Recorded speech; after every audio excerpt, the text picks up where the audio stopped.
Et bonjour à toutes et à tous, ici Laxey,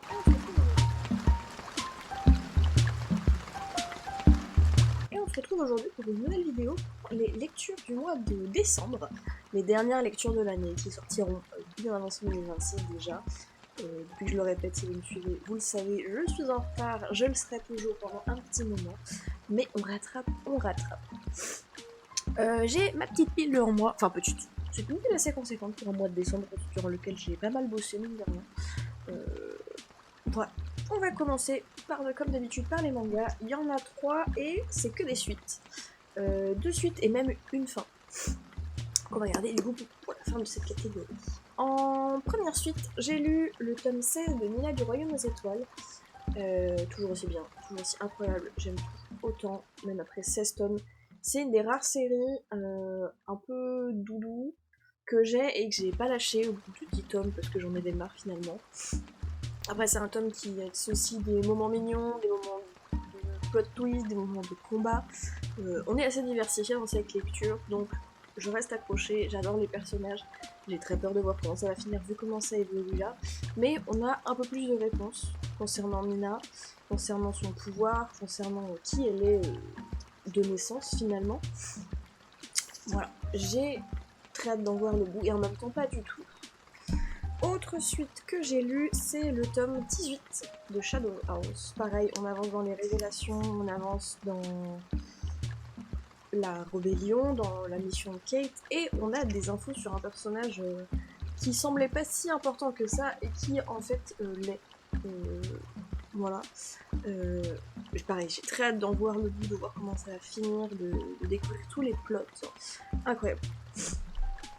Et du coup, une lecture dont on a vu le bout. Oshinoko, le tome 16. Alors j'ai le classique, j'ai pas acheté le collector parce que 30 balles pour un manga avec quelques goodies, je ne le fais plus. Je l'ai fait pendant un moment, surtout pour My Hero Academia, j'ai beaucoup de collectors qui aujourd'hui juste sont rangés, ne servent à rien, mais je n'ai pas envie de les vendre, du coup je les garde, tant pis. Qu'est-ce que tu fais? J'ai un petit chat là qui m'embête. Viens dire bonjour petit chat. Il est pas d'accord. Ah, il a grippé le plaid. Dis juste bonjour. Bonjour, je suis le petit chat qui embête sa maman. Voilà. Je me répète. Donc, ouais, j'ai pris le tome classique qui est tout aussi beau, hein, qui a des petites brillances, tout ça, qui reste magnifique. Et on est sur une fin. Euh, donc, évidemment, vu l'histoire, n'est pas joyeuse et plutôt neutre.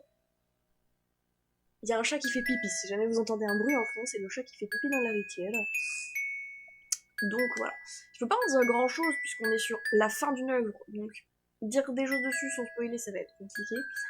Mais la fin est à... Comment dire? La fin fait très écho au début en fait. On a un tome qui est énorme, qui je suppose en animé fera un épisode comme pour le premier tome. Euh... C'est la fin du tout, voilà.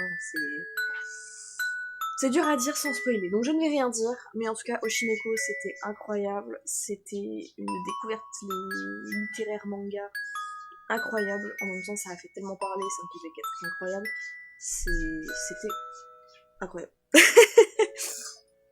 Et on va du coup passer au roman, j'en ai lu 6 ce mois-ci, c'est pour ça j'ai une belle pile, j'ai été bien efficace. Le premier que j'ai lu, c'est celui-ci, La fille de la déesse de la lune. Donc on suit Xingin, je pense que ça se prononce comme ça, je vais le prononcer comme ça, qui est du coup la fille de la gardienne de la lune. La gardienne de la lune, c'est une déesse exclue qui est devenue déesse sans en avoir le droit, on va dire. Son mari a accompli un exploit qui a fait que on va dire le dieu des dieux, l'empereur des dieux, lui a donné de quoi devenir immortel, mais il ne voulait pas la prendre pour rester avec sa femme qui était enceinte du coup de Xingmin. Sauf que sa femme était enceinte et malade, et un jour où son mari est parti faire quelque chose, de peur de mourir et que son enfant meure, elle a pris cette potion d'immortalité et s'est retrouvée enfermée sur la lune pour son péché, avec sa fille dont personne n'avait connaissance. Sauf que elle est née avec des pouvoirs, évidemment, comme tout être, comme quasiment tous les immortels, il me semble. Et sa mère lui a toujours dit, si tu vois ci, ne le fais pas, ne fais rien, ne touche pas à ces lumières, Voilà, tu n'as pas le droit. Et un jour, Xingmin, poussée par la curiosité, elle va interagir avec sa magie, ce qui va créer une variante sur la lune et attirer la femme de l'empereur. Et Xingmin va devoir du coup fuir la lune, se cacher parmi les immortels, survivre, et sa seule mission va être de chercher un moyen de libérer sa mère. Donc elle rencontre le fils de l'empereur, elle devient élève, elle apprend le tir à l'arc, elle devient une excellente archère, la première archère du royaume.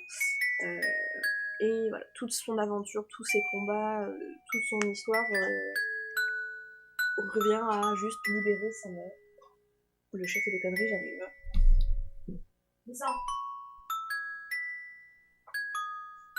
quand je te dis,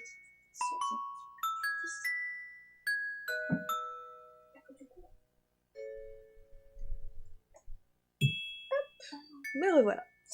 Je disais non, du coup, pour libérer sa mère.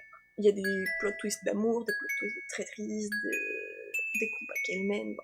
C'était très cool. Il y a un tome 2 que je pense pas que j'achèterais, c'est un tome qui suffit à lui-même. Le tome 2, c'est une nouvelle aventure, du coup, avec le roi des démons.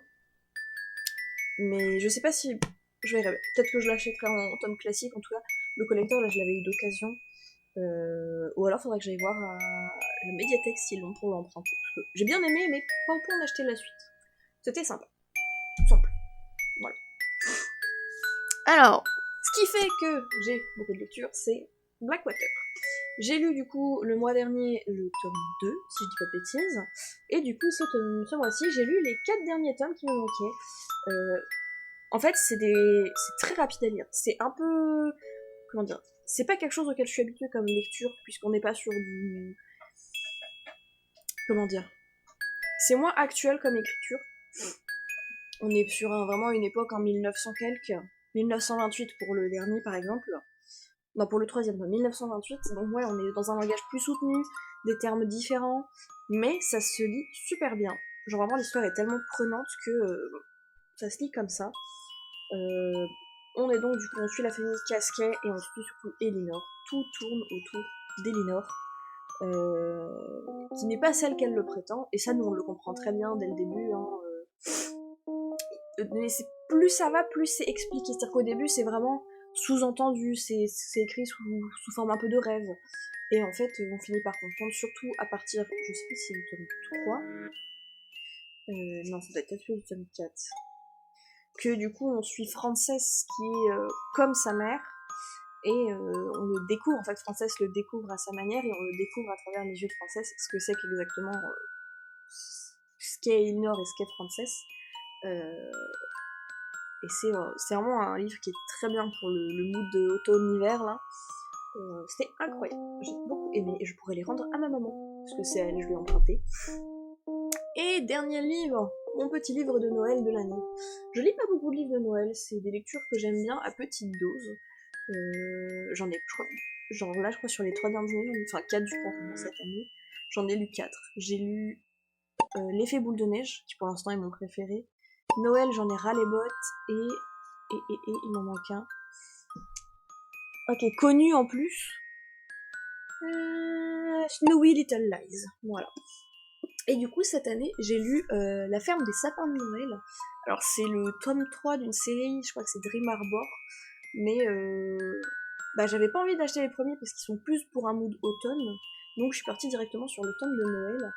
Et après, je pense que c'est comme beaucoup de romances. C'est-à-dire qu'on retrouve dans le tome 1 des personnages du tome 2, du tome 3, du tome 4, du tome 5. Donc là, j'ai des personnages dont je connais les noms, je sais qu'ils sont en couple, qu'ils sont tel truc.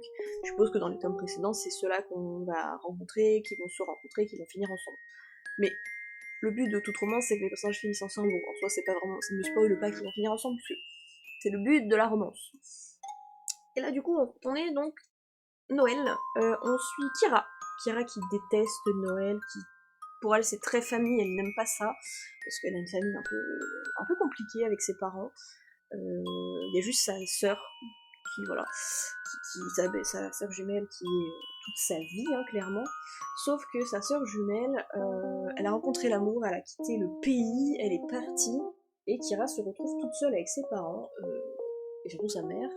Et du coup, elle décide, suite a beaucoup trop de temps sur TikTok, d'acheter une ferme et de vivre une vie de petite fermière. Sauf qu'elle achète une pépinière, une ferme de sapins de Noël, alors qu'elle déteste Noël, elle ne veut pas la rouvrir. Sauf que financièrement parlant, ça couac vite.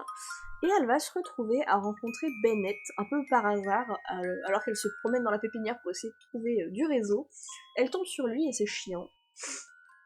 Et première rencontre désastreuse, hein. Voilà. Et le village finit par apprendre que Bennett a rencontré Kira, a rencontré l'ours qui ne sort pas de sa grotte, et il lui affile de la mission de trouver le secret qu'a laissé le défunt mari derrière lui. Parce que du coup, la pépinière était en vente puisque son propriétaire est décédé, et il avait laissé une lettre comme quoi il aurait caché un secret dans la pépinière que seule la propriétaire ou le propriétaire pourrait récupérer. Et tout le monde pensait qu'il s'agissait du cadavre de sa femme. C'est faux, c'était pas du tout ça. C'était des bijoux de famille, il me semble, de mémoire. Je ne sais plus. Mais en tout cas, c'était pas du tout un corps, puisqu'il aimait sa femme plus que tout au monde. Et du coup, Bennett se retrouve un peu à faire le pigeon pour le village. Sauf que ils vont finir par évidemment s'attacher, sauf qu'ils veulent pas, parce que lui, il est censé être là que jusqu'au nouvel an. Elle veut pas s'attacher parce que il est censé partir. Et ils vont finir par se retrouver coincés ensemble par un jour de tempête et commencer quelque chose, arrêter, commencer, arrêter, jusqu'au jour où ils se rendent compte que ils peuvent pas vivre l'un sans l'autre. Enfin, c'est tout Kira qui doit s'en rendre compte parce que Bennett c'est très clair dans sa tête. Kira elle ne veut pas, elle a peur, elle veut pas s'ouvrir. Et en fait, quand il part et qu'elle se rend compte qu'il lui manque, elle n'a pas dû le laisser partir, elle lui envoie une lettre.